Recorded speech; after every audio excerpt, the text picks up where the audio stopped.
I just watched this video on TikTok, and it really was a difficult video to watch, right? And just because of how graphic it was, I didn't want to stitch it. But in this video, there was a man that passed away, and I believe it happened today.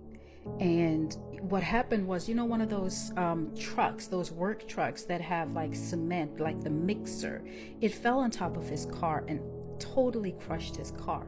The car looked like a pancake. And it was just devastating to see that. That's people, we look and we think that this is such a cruel death. Nobody needs to go like that. And it reminded me, I even saw somebody in the comments say that. And this is what triggered me to do this video. It reminded me of this case where I was working in hospice. And it was my first time meeting this family. They called me and I was going to be on call for 24 hours. So I was going to go in like at 6 in that morning. Or I think it was maybe a little later. It's been several years, so I don't remember the time. But maybe it was about 8 o'clock and I was going to work like 8 to 8, which is what I really think it was. So anyway, I get to their home and I've never met them before. I don't know them. All I knew is that he had a series of TIA, which are mini strokes, and he had several. And, he was on hospice, obviously.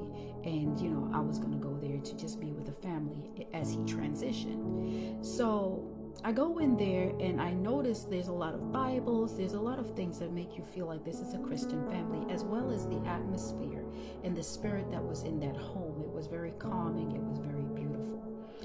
And the family met me and they were telling me, okay, this is what you're going to expect, or this is what you'll see when you walk into his room. So I'm expecting somebody who is in a comatose state, that is no longer really responsive.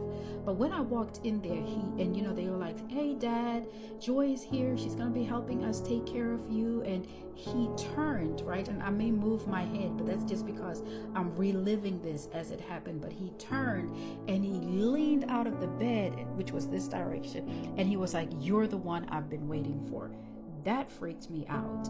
Because what, sir? Your family just told me that you have not moved, you have not spoken in days. And I went up to the bed and I said, really? Because his hands were held out. I wanted to hold his hand and I just wanted to, just reassure him that he was okay and he was in good hands.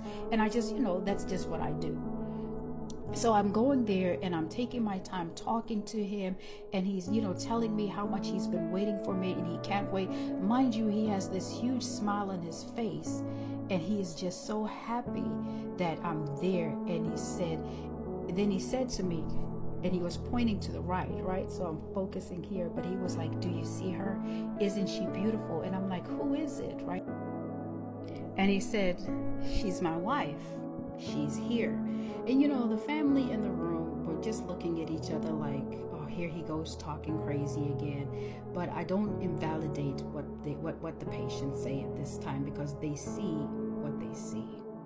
As the body shuts down, as the body dies, the spirit becomes alive. And so this is why people that are passing away are able to see into the spirit realm, and they're able to see different things. This man was excited. He was happy. He couldn't wait to go to where she was. He couldn't wait to go away with her. And mind you, like I said, this was 24 hours, so this is relatively early in the morning. This is when I'm first meeting him.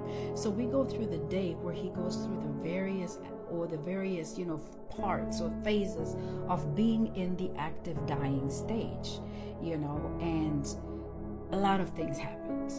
And a lot of things happen, but a lot of things naturally happen when the body is dying. And he went through all the processes of it.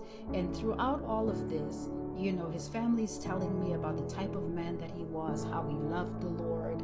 And, we're playing worship music, we're praying, and I'm doing my part to maintain an environment that is relaxing, because this person is transitioning. So I need there to be peace, and I need the Spirit of God to be to minister to the people that are there. So that means I have to be centered. I can't get pulled in my emotions by what's going around or what's going on, because dying, it's not what they show you in the movies. It really isn't. So anyway, as the night progresses, or as the day progresses into night, and now it's evening and all of those things, the family is going to bed.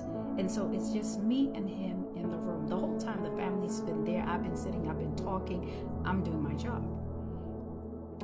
And it gets to night, and he starts, his body starts just doing stuff. And again, this is all part of the dying process. I let the family know, and they were like, okay. And they knew, and they would come in at various times. But when it was about 3 or 4 o'clock in the morning, and I wish I could remember what the time was, I didn't check, but I'm just guessing that this was the time just based on various things that had happened. When it was that time, I felt like a tap on my shoulder. And I'm thinking, first of all, there's only him in front of me and me in this room. Nobody has walked in, but I feel that tap on my shoulder. So I turn my head to look, and there he is standing behind me. Now, not his body, but his spirit. I can remember so clearly what he looked like. And the one thing that stands out the most was the smile that he had on his face. It was so radiant. It was so beautiful. It was that of one at peace. And I was like, what is happening? Because I know he's in the bed in front of me. So how is he behind me? And, it was happening so fast, but he was waving at me. I remember everything that he had on, and in his bed, he was really just in his diaper. But I remember everything that he had on, and he was waving at me. And I'll never, for as long as I live, forget that smile. It was one of somebody that was at peace. And I turned to look at the body in the bed, and he was still there, right? I was still trying to rationalize what was happening, even though I kind of knew what was happening. Then when I turned to look behind me again, he was gone. And so I walked up to the bed, and I take his vitals, and he's still there. His pulse is very, it's slowed down. His breathing has slowed down, all of those things. And I know he's still in the active dying phase. It was about 3 more hours until he just slipped away. When I say slipped away, I mean none of the things that normally happen when somebody is transitioning. I say all this to go back to the video where somebody said, where somebody commented about that video about the young man that was in that accident. They said, oh, this was a horrible and a cruel death. And what I learned from that experience that I've just shared with you is that for believers, I'm fully convinced, I am fully persuaded that for God's children, He takes you before He takes you. He takes you before the body dies. There are certain things that typically happen. This man had no death rattle. There was no visioning. From the moment I saw him, everything about the way his body was acting in the bed changed. And I would say this was a fluke experience if, one, I wasn't a believer, but also if I hadn't experienced this again. Like, God takes His children. And I say it all the time when we talk about narcissists and death and dying narcissists and their journey, right? And I share that to help people that are taking care of their narcissistic parents, family members in their last days. But I want you to know that the way we live our lives truly matters. Like, listen, life is spiritual, and we are all one day going to be accountable for the things that we do, the things that we say. We will be accountable for every idle word that we speak. And I want to leave you with this. Remember that we die the way that we live. God bless you.